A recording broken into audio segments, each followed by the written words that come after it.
সবাইকে জোহার। মানে आसाम के इतिहास के सबसे जबरदस्त आंदोलन लगे 8 अक्टूबर तिनसुकिया, आज डिब्रूगढ़। एसटी के आंदोलन 30 साल से साय बागान के लोग, यहाँ के आदिवासी लोग 30 साल से एसटी के आंदोलन चलिए है, कोनो सरकार गुरुत्व नहीं दिल। या पॉलिटिक्स के बात भी नहीं है, कांग्रेस भी कोनो नहीं करलो और आज बीजेपी भी कोनो नहीं करे। ये आंदोलन हमारे जनजाति के जो आंदोलन, ये आंदोलन हमारे अधिकार लगे, न्याय प्राप्य लगे। यहाँ कोनो आदित्य खाकलारी के दम नहीं चले। कोनो आदित्य खाकलारी के डिक्टेशन में ये आंदोलन नहीं चले और कोनो आदित्य खाकलारी का एनओसी भी नहीं लगे। शाह जनजाति आदिवासी असम के सबसे लार्जेस्ट पॉपुलेशन, सबसे लार्जेस्ट कम्युनिटी। এখন আদিত্য খাকলারি বলি है যে আমাদের পপুলেশন का বেশি है तो एसटी দিতে না লাগে।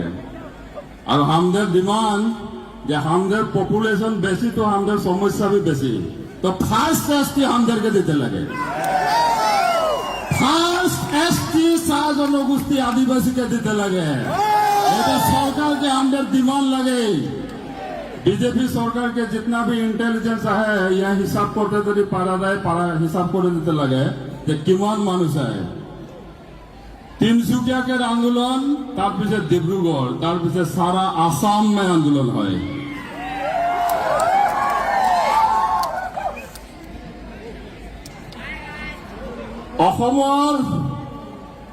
आमार जितु इतिहास एटु सकलोए जाने। आज कोनोबाई কৈ আছে আমি এডভান্স ক্লাছক বোলে এসটি দিব নালাগে। 250 টকা মজুৰি পোৱা জাতিটো এডভান্স ক্লাছ আৰু আইএএস এসিএস ভৰ্তি থকা জাতিটো বেকৱাৰ্ড ক্লাছ।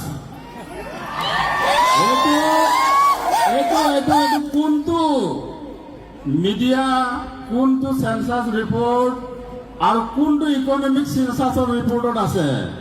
मैं आदित्य खाकलारिक आज डायरेक्ट सुधिছো যে আমি যদি एडवांस क्लास आपनालोक केनेके बैकवर्ड क्लास हल। भारतीय संविधाনৰ 342 इंडियन कन्स्टिट्यूशनत क्लियरली उल्लेख আছে जनजातिकৰণৰ কথা।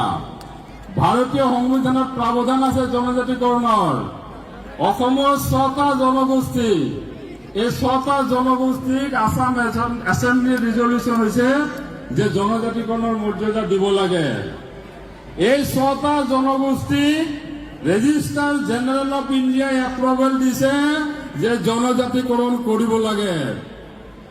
আজি বিজেপি সরকারে কয় যে বলে 2টা জনজাতি আগবাড়ি আছে, বাকি 4টা পিছ পড়ি আছে। তো রাজ্য সভাত 2019 কি কারণে 6টা জনগোষ্ঠীর জনজাতিকরণের বিল ইন্ট্রোডিউস হয়েছিল? কি পলিটিক্সের কারণে 6টা জনগোষ্ঠীর বিল ইন্ট্রোডিউস হয়েছিল?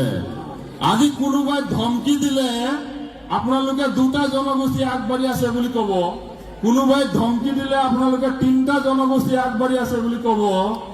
তো এই যেটো আপনালোকৰ কথা তাৰ কাৰণে সাহস পাইছে কোনোবা আদিত্য খাকলাৰিয়ে যে প্ৰেস মিট কৰি কয় যে 6টা জনগোষ্ঠীক জনজাতিকৰণ কৰিব নালাগে।